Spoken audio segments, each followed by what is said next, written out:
First of all, thanks for coming. Welcome. And I'll just start by summarizing and then open to questions. But very, very special season, as you all know.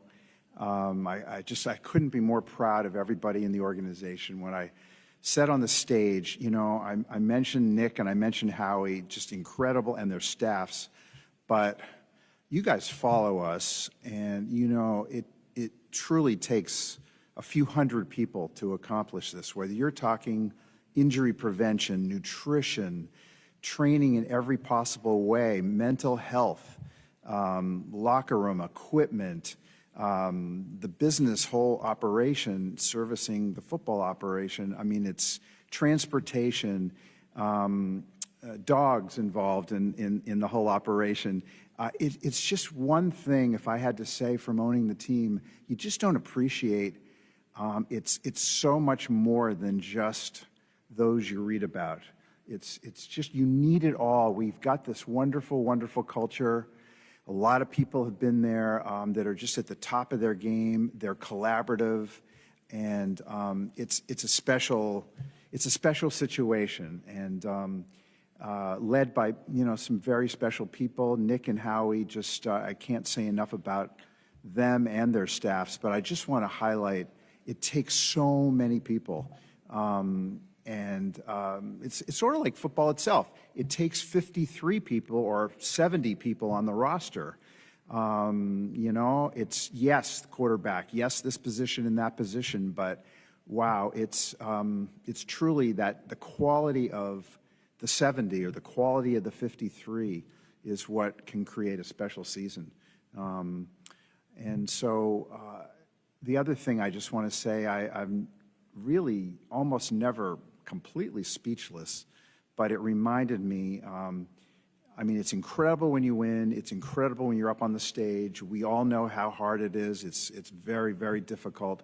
But the parade in Philadelphia, there are no words for this. Honestly, there are no words. When you are up there and looking at 1 million, 2 million people screaming for 4 hours straight along Broad Street and then going up to the Art Museum, I don't know what in life is comparable to that. There's other incredible moments in one's life, you know, having kids and weddings and all that kind of stuff. But in terms of a profession and a love affair between a sports team and a city and a region, I'm sure it exists, but there's no words to describe what we have with the Eagles and our fans and people in you know, Philadelphia and around the world, really. But I just there's no words. So here I am trying to create words. There are no words. It's that amazing. So anyway, happy to open it up to any questions, and I'm sure we'll get to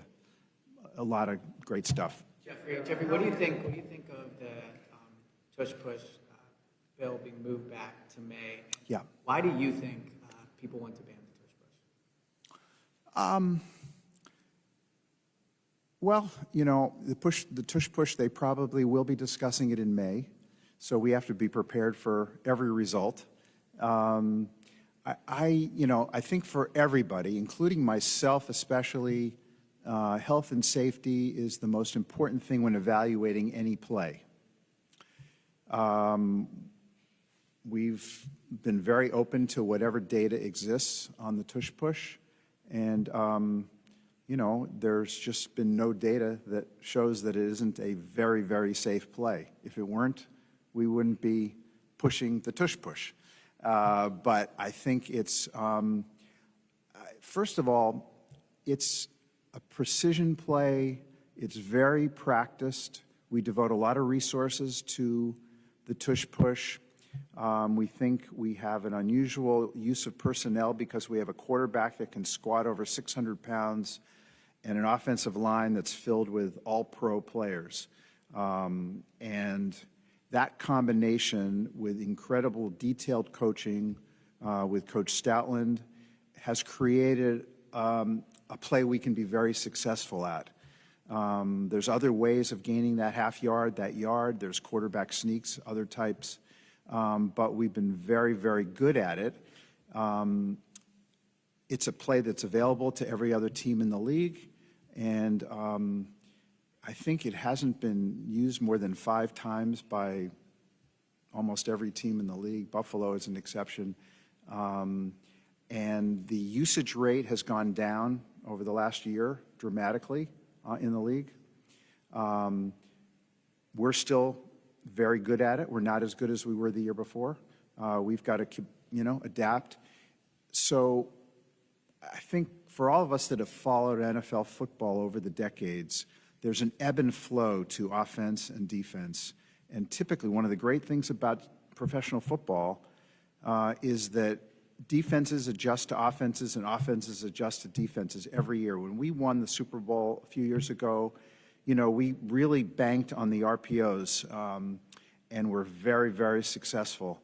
It didn't take long for defenses to adapt to the RPOs, and if you notice, we weren't as successful and we stopped using it nearly as much. That's, as the passing game becomes more explosive, you see more styles of defense to prevent explosive plays. That opens up the running game, so the value maybe becomes more where there's an effective run game in order to balance against defending explosive pass games. So there's an ebb and flow, and don't ever remember a play being banned because a single team or a few teams were running it effectively. So it's part of what I think, I personally and I think most of us love about football is it's a chess match. Let the chess match play out, and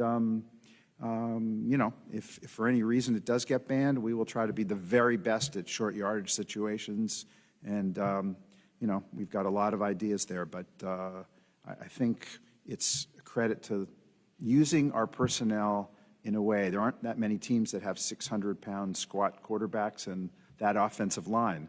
So anyway, listen, if it were any injury concern, I would be concerned. You said if there's injury concern, you'd be concerned. I would. Do they have to show you more than that it's more dangerous than a quarterback sneak in order for you to buy that? Absolutely. I mean, I want to know what data there is. I don't think there is any. If you want to say that it could be, it's hard to make rules on could-bes and should-bes. The quarterback sneak is one of the reasons we like using the tush push is we think it's a safer play than the quarterback sneak.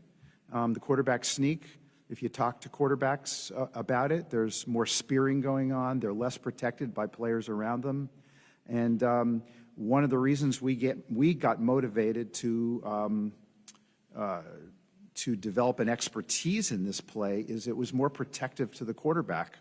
And so it's ironic that, people would bring up health and safety. We're at the top of the game in terms of wanting health and safety on every play. We voted for hip drop tackle and defenseless receiver. We will always, always support what is safer for the players. It's a no-brainer. If this is proven to be less safe for the players, we will be against the tush push. But until that's the case, to me, there'd be no reason to ban this play. Rich McKay brought up the aesthetics of the play was part of the dialogue. Yeah.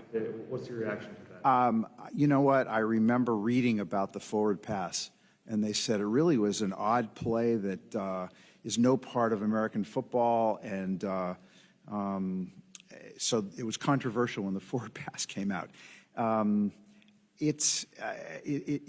think aestheticism is very subjective.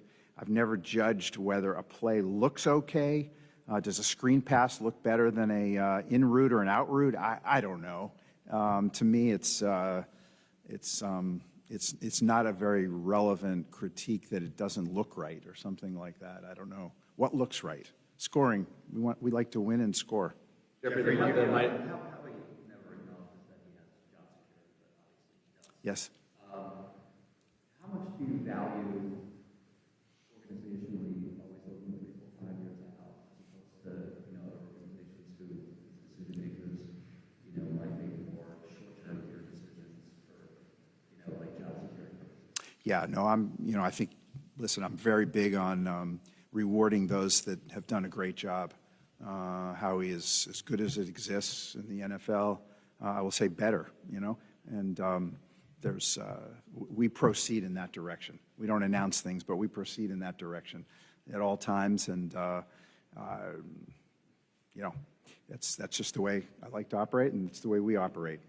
When you have the right people, continuity is big. The minority ownership stake that you sold. Yeah. What is the plan for the money that came in from that? Buy more cornflakes and Wheaties, and I don't know. There's an opportunity with sports teams and their valuations to not keep all your money into one thing, and there's a little bit more of a chance for liquidity. A big part of what I wanted to do was to try to get partners that were consistent with our culture, our goals, that shared my aggressiveness on winning in every way possible, and appreciated the culture we have organizationally, but the fan base. And we found that in two outstanding families, Kim and Peskowitz families, and I'm thrilled. I love having them. And an irony is Susan Kim, her first away game for the Eagles as a limited partner was the Super Bowl. How about that?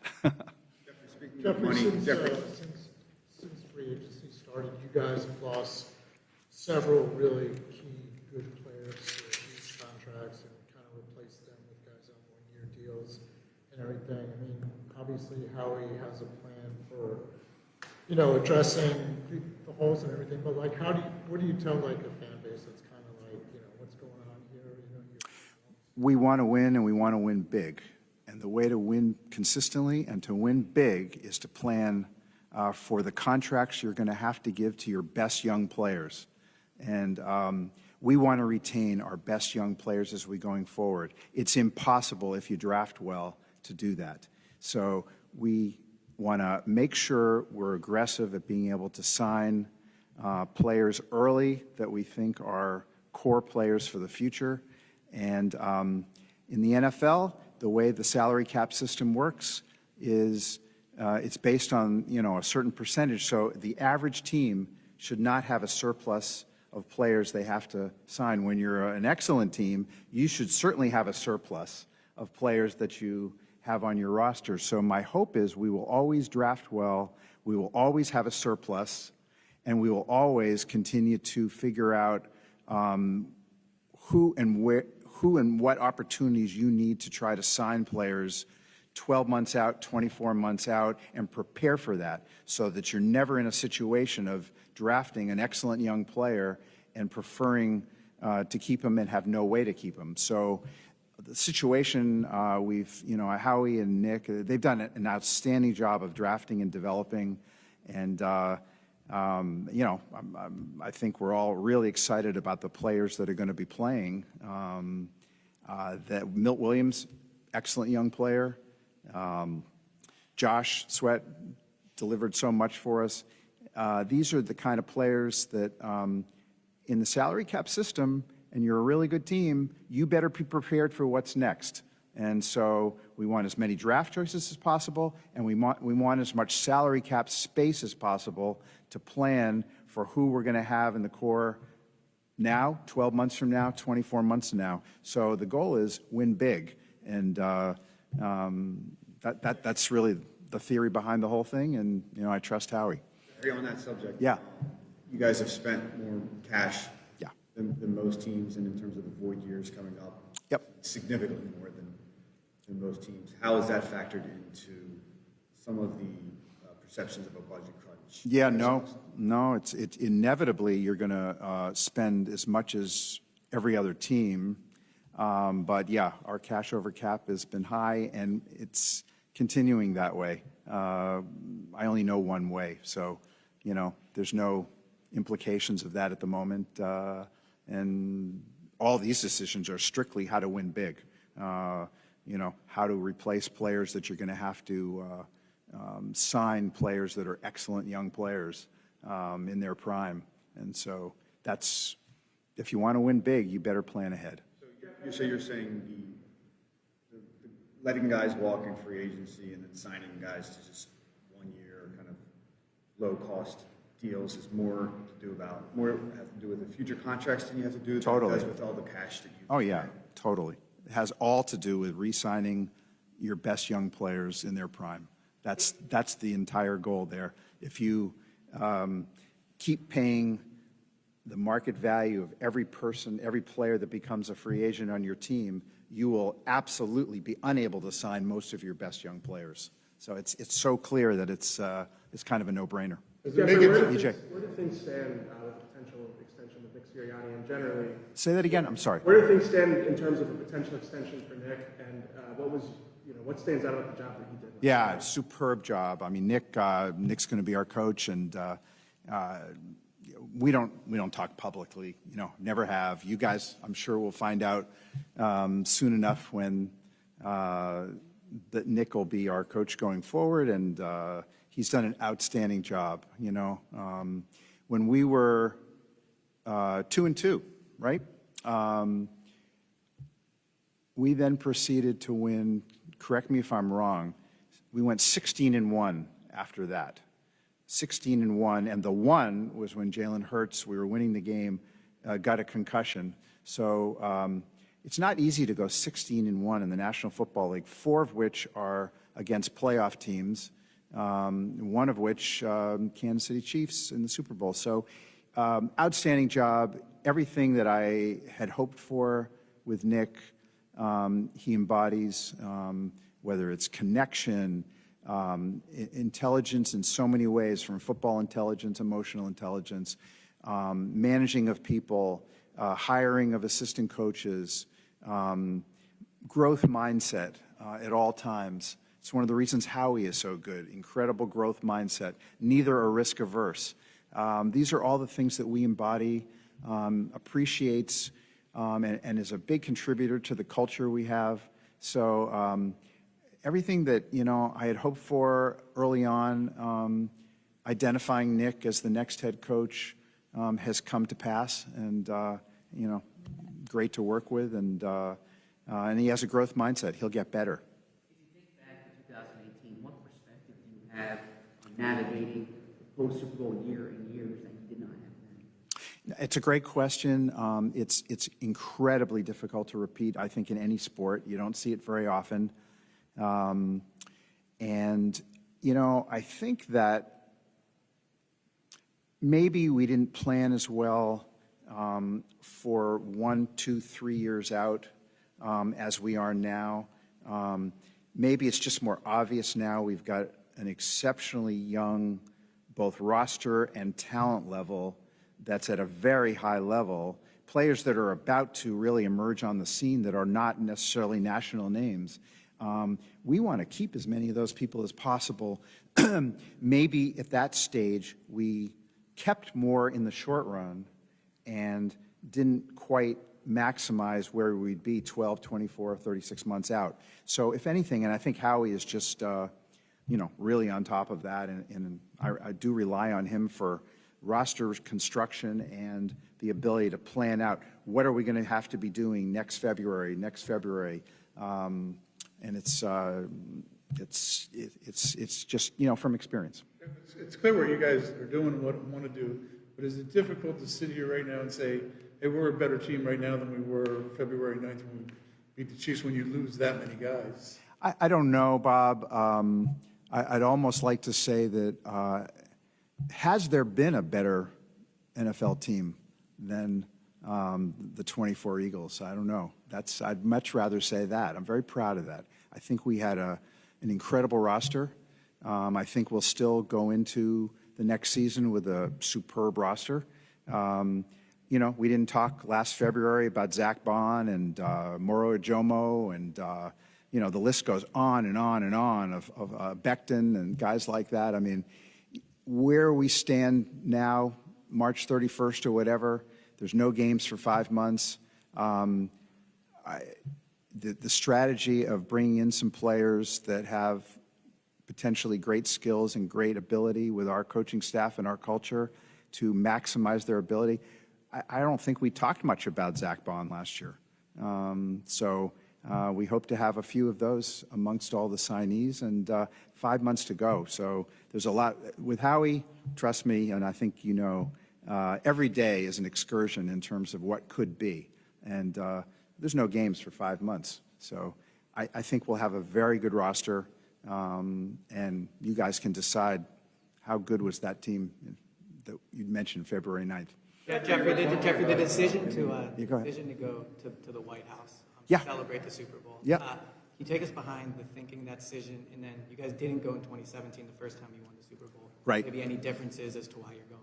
Right. No, this was, we just, felt this is a time-honored tradition, being invited by the White House. So there was no reticence whatsoever. To be celebrated at the White House is a good thing. And there were special circumstances back then that were very different. And so this was kind of a obvious choice, and look forward to it. There aren't that many, when you grow up and you hear about, oh, the championship team got to go to the White House. That's what this is. And so we didn't have that opportunity, and now we do, and I think we're all, looking forward to it. View it as a tacit endorsement.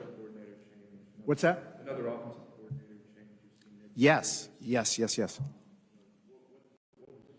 Your thoughts on this process and seeing Nick make this decision also, Kevin, stepping into Yep. this situation? One thing I'll say, Kellen did a great job. He's a great person. I wish him really well in New Orleans. It's good to be the offensive coordinator of the Eagles lately. It's a good thing. You become a head coach pretty quickly. And Kellen's deserving. Shane was deserving. JG was deserving. Defensive side. These are all deserving, young, smart coaches. Kevin's been working with us for the last few years. He's an integral part of everything we've accomplished. Worked great with Kellen. It's kind of, I see it as both continuity and a dynamic presence in terms of taking it to another level, if that's possible. I think we can continue to say we want to improve in every aspect of the game. And I think Kevin gives us that opportunity. Going back to the last White House visit, before the invitation was rescinded, I think some players had decided that they would go, others decided that they wouldn't go. Do you plan kind of similarly this time on letting players make that decision? Absolutely. Our culture is, these are optional things. If you want to enjoy this, come along and we'll have a great time. And if you don't, it's totally an optional thing. What do you say to the fans who take offense to embracing the president? Embracing what? The president. This is really just an invitation from the White House. That's all this is. And we're not politicizing it in any way, because it's not for us. In the past, I know you've been a proponent of being on the cutting edge of the passing offense. Yes. This past season, has it changed your views at all about the way offense? No. I mean, I think what you always have to, I've always said to our to our play callers, our coaches, our entire organization, I don't care if you throw the ball 30 times in a row or run the ball 30 times in a row. It's about effectiveness. And there's going to be periods of games and periods of defensive mechanisms or strategies. Super Bowl was a great example. I mean, KC did an outstanding job stopping our running attack. And if we weren't a dynamic passing attack and our passing game wasn't outstanding, who knows what would have happened. And vice versa. Let's say they shut down our passing game. We better have a damn good running game. So I've always felt you've got to have excellence in all around.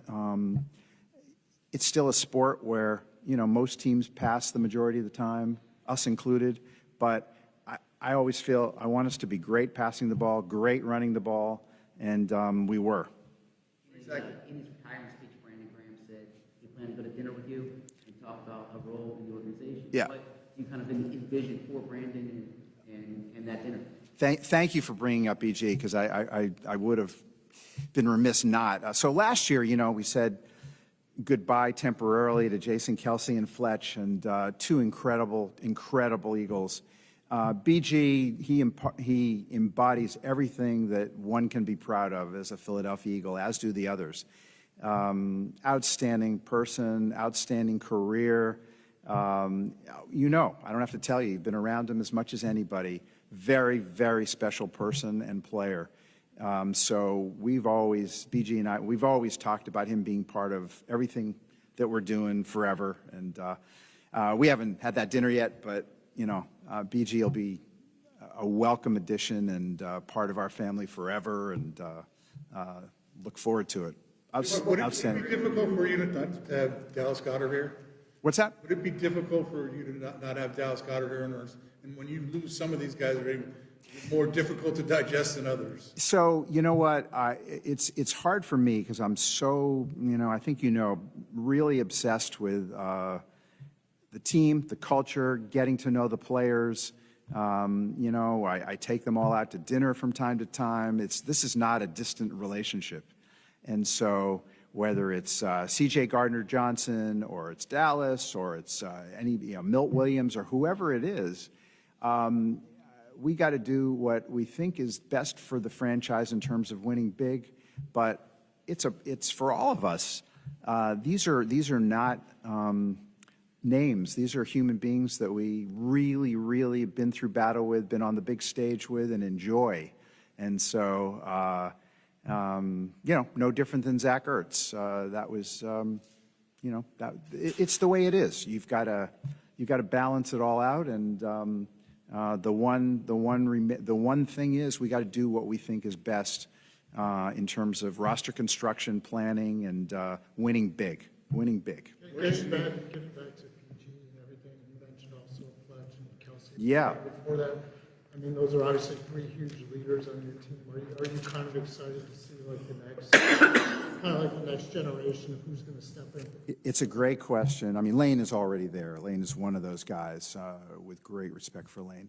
Yeah, I mean, you can see it already. It's an incredible group. It's an incredible group.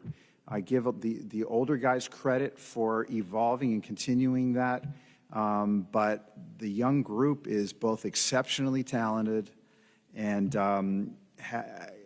outstanding leadership potential. And I think you all probably can tell who they are. And led, by the way, by Saquon and Jalen Hurts. So it's a great situation. You can pinpoint many of these young players as potential leaders already. Julian has been in the building for a couple of years. Yeah. What have you seen from him over that time, and what is to come for him? Right. So, you know, he's been involved in the business operations, football operations. He's sort of been a part of getting to understand and know every aspect of the operation. It's the best way to prepare him. So, you know, he's humble and smart and gaining experience, and most importantly, loves the specialness of the culture, the Eagles, the NFL, and the incredible fan base. He gets it. And it could have been a different way. I hoped as a father, you know, he'd be incredibly obsessed and excited the way I get. He's that way.